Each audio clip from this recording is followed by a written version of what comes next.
All right, folks, this is Cimbolic reporting out to you on the Council of 12 show, which took place yesterday, Saturday, November 14th, 5 o'clock p.m. Eastern Standard Time, November 14th, 2009. The show is every Saturday at 5 o'clock Eastern Standard Time, 5 o'clock p.m. At blogtalkradio.com/Council of 12. Our topic yesterday was the HIV virus, the AIDS virus. And we had a guest star, Patricia Brown. She's the former director of Our Common Welfare. She does a great deal of AIDS training, and she also does HIV testing. So we were very fortunate to have her come on the show. We extend our thanks to her. We dealt with facts about the HIV virus, the human immunodeficiency virus. That's the virus that causes AIDS. Facts. We talked about prevention, detection, and treatment. So I'll run through that. First, the Center for Disease Control has statistics. Now, these statistics, it takes a couple of years to compile the statistics, to gather them and compile them, so the actual true numbers are probably higher by now. But the most recent estimates show that about 1 million people in the United States have the HIV virus. And more startlingly, it's estimated that 25 million people actually have the virus but don't know it because they have never been tested. And testing for the HIV virus is the only way to be sure that someone has the virus. So 25 million people, folks. That is, I believe, the last time I looked at the statistics, I think the population of the United States is about 250,000, about 250,000. 25,000 is 10% of that. So about 10% of the population now has HIV. That's a lot of people. Every group has contracted HIV. This is not confined to one group or one subset of group.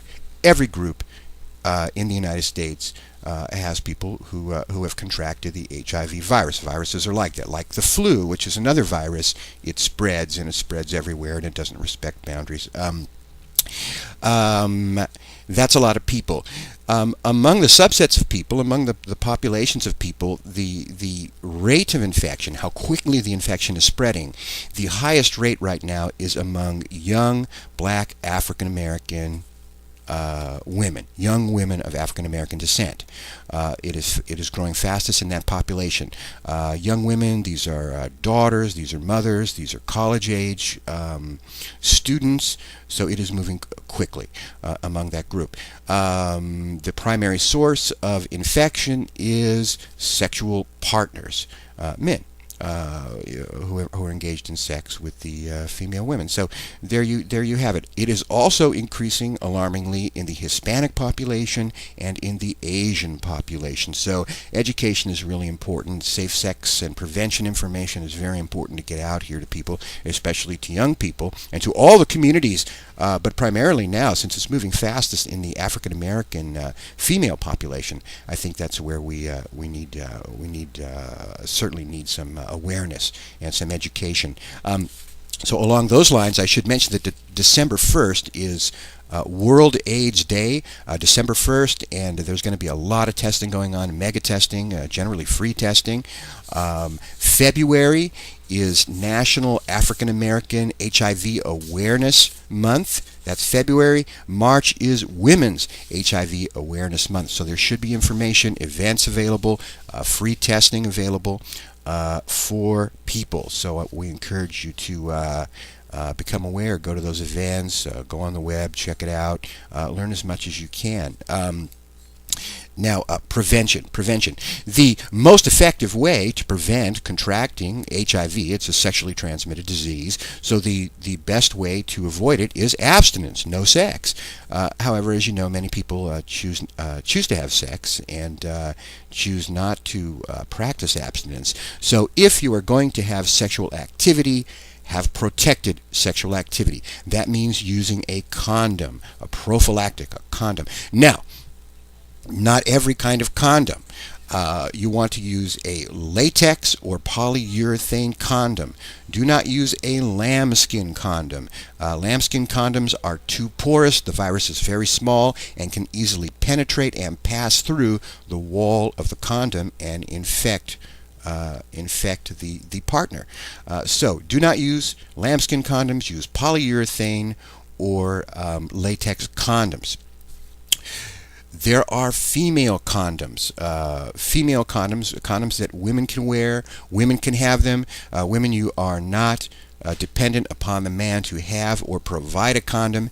You can have them yourself. In fact, you can already be wearing them before sexual activity begins, which is probably recommendable because, in the heat of passion, people get carried away, as they say, and forget to use a condom. So I would recommend wearing it already. Then it's a non-issue because it's already in place. That really is the essence of protected sex, and that's really the only kind of sex you want to have. Patricia Brown, our guest, was mentioning that really the days of jumping in bed with people is over. It is dangerous to do so. You want to meet people. If you're thinking about having sex, you want to have a discussion about it. You want to both go down and get tested together, and it takes about 6 weeks for the results of the test to come back to see if anybody is HIV positive, whether anybody has tested positive for HIV infection.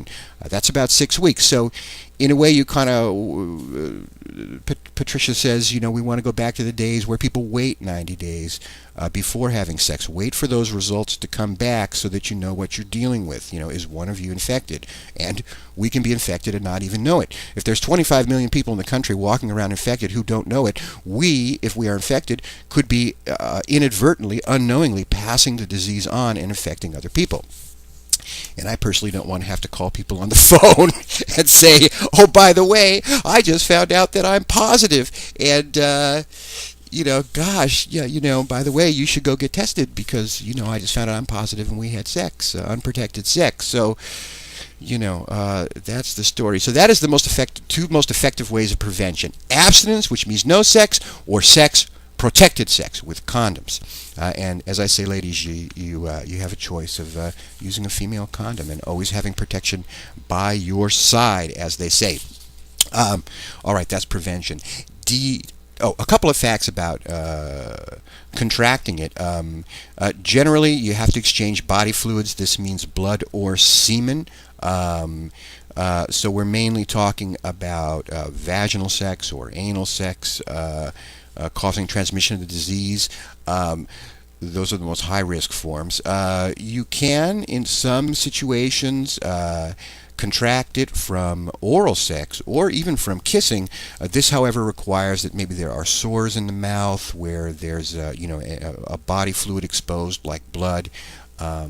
So they're low probability. Kissing and oral sex are low probability contraction events. However, I know from having previously trained people on other sexually transmitted disease like syphilis and gonorrhea, people often aren't aware that they have sores in their mouth. They're not visible, and you can't really examine someone like a horse before you have sex with them. Though maybe that's advisable, huh? But you can't really go and examine people as if they were a horse before you have sex with them. So who knows what sores people may have in their mouths? So just something to be aware of. That there is really no safe sex unless a condom is being used.